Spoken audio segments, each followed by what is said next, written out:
Hello, hello mga katinderella. Ito po ay continuation lang ng vlog ko kahapon. Nagbutas lang ako ng mga chichirya dyan. I-refill ko dun sa mga nakasabit ko sa labas. At don't worry mga katinderella, tayo ay may mata doon sa labas. At wala naman tayong dapat ikipangamba at mabait naman kasi ang mga bata dito. Kaya yan, binagbubutasan ko na at i-display ko sa labas. Nga pala mga katinderella, meron ako mga bagong chichirya dyan na binili kasi may hinahanap sa akin. So nakita ko sa binibilan ko na grocery kaya nag-avail na din ako para pag hinanap meron na tayo agad stock. Kaya yan, bilis-bilis lang akong nagbutas dyan kasi pahapon na din yan, magluluto na yan. Di na rin natin mabidyohan yung iba.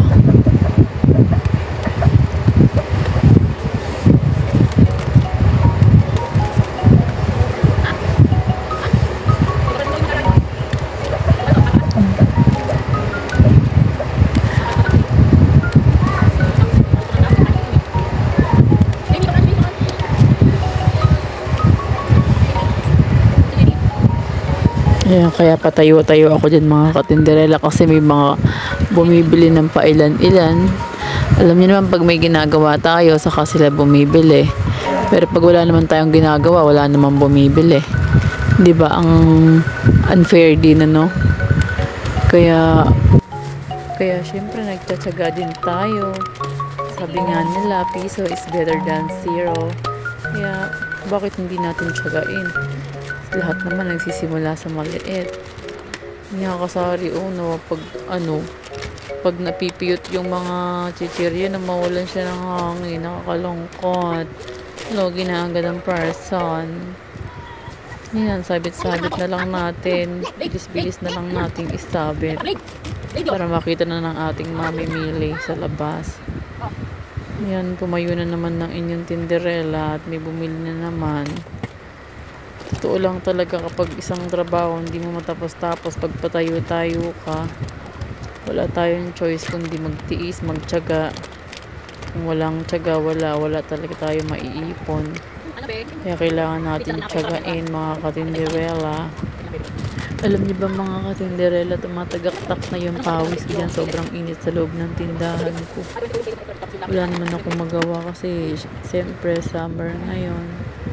Kaya yan, tiis-tiis lang sa pawis-pawis at sobrang init.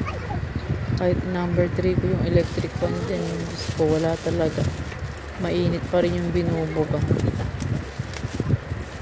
Ayan, pagod na yung person, nagutom na din. Diba, saan ka pa dyan? Kain na person, nagutom ang person. Grabe yung kagat. Oo, pagdating nga doon sa may bukan makikita mo na agad ng malawang. Paano nga kasi, tatagal ko na, may mga isip naman yung mga motorista. Di ba? Alam mo, tapos mag-isip na kanina, yung stoplight, yung parang kapag natuan, hindi mo yung mga sakap na tuwan ng mga enforcer, guide lang sila. Trabaho. Pinilot. Bawalan sila ng trabaho kasi kaya ganun. Kaya ako ganun. Oo nga, doon nga lang maliit kasi sa sa tulay. Ha? Kaya lalaki yun. Hindi mo. Bait na talaga yung mundo ngayon. Ako lang ba yung tao na kapag nakarinig ng tugtog sumasayaw talaga? Basta happy ko na din yung pagsasayaw na ganyan. Hindi naman ako marunong sumayaw or magaling sumayaw, pero kapag nakakarinig ko ng tugtog, napapasayaw talaga ako. Ngayon, bigla na lang ako naglo-loading minsan. Sasayaw ulit o diba? Taray.